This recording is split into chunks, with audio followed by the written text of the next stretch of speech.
Hello বন্ধুরা, কেমন আছেন? আশা করি সবাই আছেন। বন্ধুরা, বিশ্ব ইজতেমায় কিন্তু পুলিশ সদস্য সহ 21 জনের মৃত্যু হয়ে গেছে। এরকম কিন্তু আপডেট কিন্তু আমাদের সামনে এসেছে। অবশ্যই কিন্তু আমরা বিস্তারিত আলোচনা করবো। তার আগে আপনি যদি এই চ্যানেলের নতুন থাকেন অবশ্যই চ্যানেলটি সাবস্ক্রাইব করে কিন্তু আমাদের পাশে থাকুন। এরকম নিত্য নতুন রাজনৈতিক এবং সর্বশেষ আপডেটগুলি সবার আগে পাওয়ার জন্য। তাহলে চলো বন্ধুরা, শুরু করা যাক।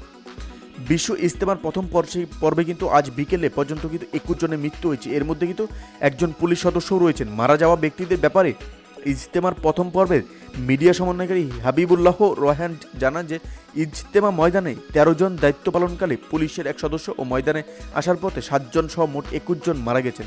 ইজতেমা ময়দানে মারা যাওয়া ব্যক্তিরা হলেন রাজবাড়ী জেলার পাংশা থানার সানোয়ার হোসেন এবং কিন্তু আরও অন্যান্যরা বাকি জায়গাতে কিন্তু রয়েছেন। আর রোববার কিন্তু আখিরি মহানাজে অংশগ্রহণ করতে যাওয়া কিন্তু 2 মুসল্লি মৃত্যুবরণ করেছেন। তারা হলেন নরসিংদী জেলার দক্ষিণ সদারচার গ্রামের কাজল মিয়ার ছেলে মোহাম্মদ সাহিল, একই এলাকার মনির হোসেনের ছেলে মোহাম্মদ জনি এবং সকাল 7:45টায় কিন্তু টঙ্গী কালীগঞ্জ সড়কের শিলমুল এলাকায় কিন্তু ক্যাভার্ড ভ্যান ও অটোরিকশার সংঘর্ষে কিন্তু নিহত হন তারা। বিশ্ব ইজতেমার মিডিয়া সম্রাট মোহাম্মদ হাবিবুল্লাহ রোহান মৃত্যুর সংবাদগুলো নিশ্চিত করেন। এদিকে আখিরি মোনাজাত উপলক্ষে গাজীপুর পুলিশ প্রশাসন বাড়িতে নিরাপত্তা ব্যবস্থা গ্রহণ করে।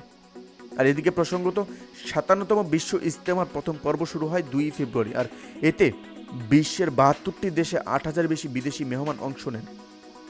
আজ সকালে এর আখিরি মোনাজাত অনুষ্ঠিত হয়। দোহা পরিচালনা করেন কাকরাইল মসজিদের পেশ ইমাম মাওলানা জুবায়ের আহমেদ। আগামী 9 ফেব্রুয়ারি দ্বিতীয় পর্ব শুরু হয়ে 11 ফেব্রুয়ারি আখিরি মোহানজের মাধ্যমে কিন্তু শেষ হবে। বন্ধুরা, এই ছিল আমাদের একটা ছোট্ট আপডেট যেটি আপনাদের সামনে তুলে দিলাম। অবশ্যই এই বিভৎস দুর্ঘটনার সঙ্গে আপনার কি মতামত সেটি আমাদের অবশ্যই কমেন্টে জানাতে ভুলবেন না। ভালো থাকুন, সুস্থ থাকুন, ধন্যবাদ। দেখা হচ্ছে পরবর্তী নতুন ভিডিওতে। আপনি কোথা থেকে দেখছেন সেটি আমাদের অবশ্যই কমেন্টে জানিয়ে দিন।